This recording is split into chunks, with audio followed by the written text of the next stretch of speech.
Like, there's a lot of thing about shame and, image in the community and things like that makes this different. I don't think it's necessarily with religion. There is a problem in differences in how people deal with things and take accountability. I have noticed that. And I know this is it's not, no way,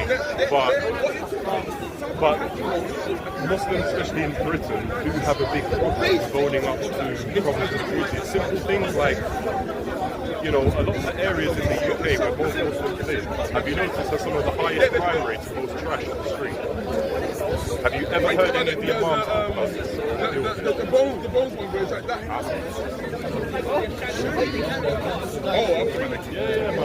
Well done.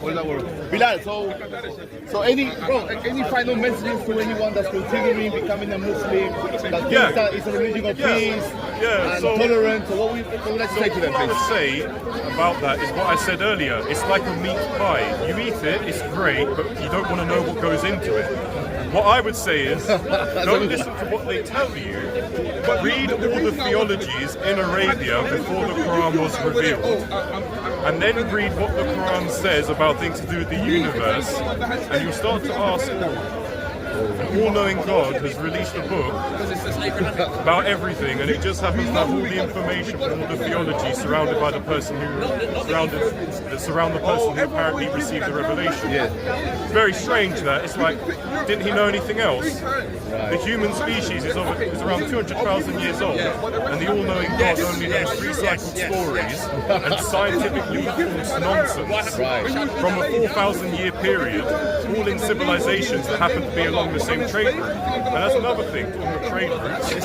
What was Mecca as a city? It wasn't a city, was it? It's a settlement set up to reach the trade route. It's like I was saying earlier about the narrative of Jesus in the Quran. Isn't it funny that the Arabian Christians had the story of Jesus turning the clay bird into a real bird? Isn't it funny they worked on the oasis points on the trade route, and for the best part of 30 years, Muhammad was a trader. So every day of his working life, he come across Arabian Christians reciting these stories, and his revelation happens to be a copy and paste of the exact same stories. And this is like most of the stuff about the universe, the stars. Like one of my favorite ones, this is one of my favorite. Who needs physics when you got this?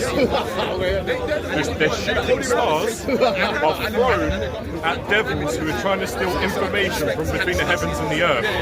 And the sky is the ceiling, and the night sky, it's nothing to do with the sun and the moon. Oh, no. It's because a veil is cast over the earth. Now, these high-level ideas, very intellectual, very scientific, are also found in Zoroastrian mythology and theology. That was around quite a few millennia before Muhammad was born, and there were several Zoroastrians in Arabia at the time of Muhammad. Isn't that strange? So what I'm saying is, learn about all the theologies in the region at the time, learn the geopolitics of what empires surrounded Arabia, learn what was going on, read what they believed, the stories, the ideas about the earth, the universe, the seven heavens, heaven and the earth. Read about all of it, and then read a translation of the Quran. It won't seem very divine then. It won't seem very unique and miraculous. It's like, as I said earlier, I think his name is Ish. I was genuinely devastated when it took like a year. It didn't happen overnight, like learning thing after thing.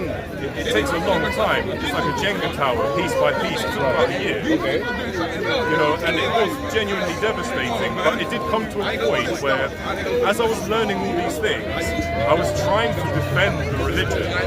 And each argument I was using, that you hear like people doing dawah here with you.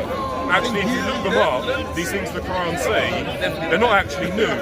They're all found in civilizations along the same trade route within a 4,000-year time span. So Allah, it got to a point where I was like, wow, reading it going, Allah the All-Knowing doesn't seem to know very much. He doesn't know the history of his creation.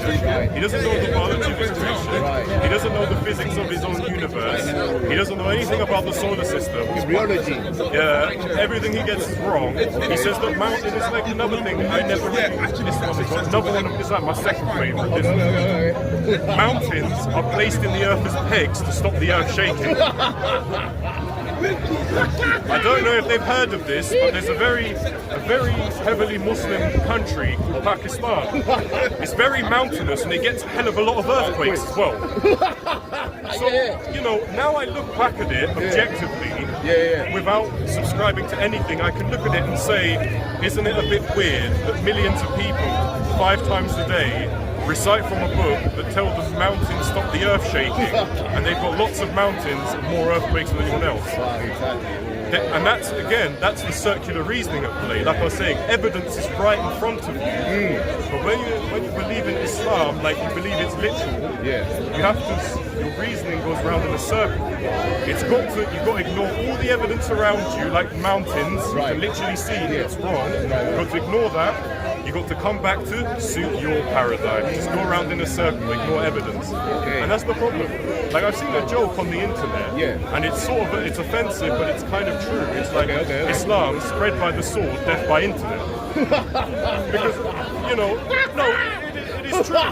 It is true. If you research the thing I said about shooting stars, it'll come up AI overview, Zoroastrian mythology.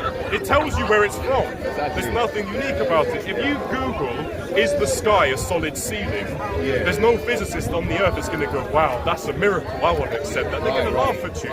So essentially you're saying that Muslims that don't have an excuse to do their own research on Islam. Because you want it to be true. Like I was saying, when I realised it took over a year and I was genuinely devastated. Like, it's kind of depressing. Like, you've got to understand, I basically learned my whole paradigm to understand reality. 9 years you actually believe this. You believe this for 9 years. You believe in Islam for 9 years. Like, literally, So when you learn over the period of a year doing genuine research, not trying to just, like, research before when I was a Muslim was try and find something that makes the religion look right and go at Speaker's Corner and spread that. No. Real genuine research, is the sky a fucking ceiling? Is the night sky a veil cast over the fucking earth? Do you know what I mean? Are shooting stars even stars? None. Oh, there you go. Exactly. That's what it is. Finito. Finish. That's it, finito. Finito. That's how it's done. Hope you have a good day. Hey Bilal, so before you go, obviously I'm doing a live stream and